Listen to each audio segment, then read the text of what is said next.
Nasa pool sa CCTV ang isang rider na nanggoyo sa isang tindahan sa Cebu.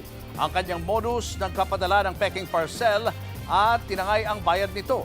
Nasa frontlining balita si John Aroa ng News 5 Visayas Exclusive.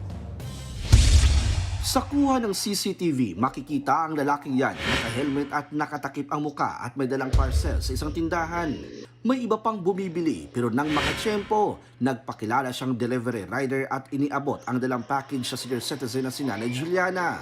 Order daw ito ng anak niya at cash on delivery ang bayad na nagkakahalaga ng 6,400 pesos. Agad naman niyang binayaran ni Nanay Juliana. Pero nang ibigay na niya ang parcel sa anak, dito na nabistong na scam pala sila. Pagtanaw na siya, Pagtingin ng anak ko sa package, sabi niya, "Ma, wala po akong ganitong kalaki na in-order." Sabi ko, patay.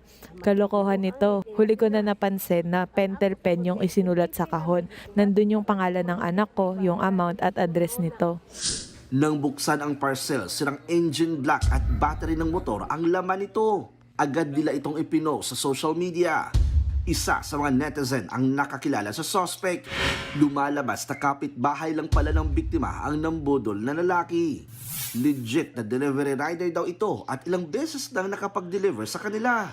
niya, Ang pagkakamali ko, tanggap lang ako ng tanggap kasi wala akong masamang iniisip. Kabisado niya talaga ako na tuwing magre-receive ako ng parcel ng anak ko, bayad ako agad. dayon. Kinumpronta nila Nana Juliana ang rider at inamin umano nitong nagawa lang daw niya yun para may ipambayad sa kanyang nasagasaan.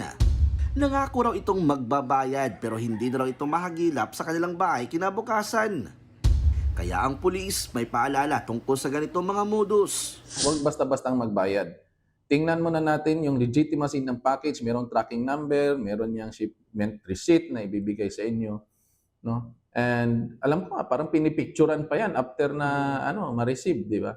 So ganun dapat yung Dapat din daw i-report agad sa kanila kung may mga ganitong krimen. Sa ngayon, patuloy pang tinutugis ang suspect.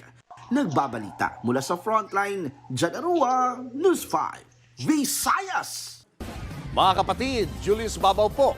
Para sa komprehensibo at makabuluhang balitaan at talakayan, mag-follow at mag-subscribe na sa social media pages ng News 5.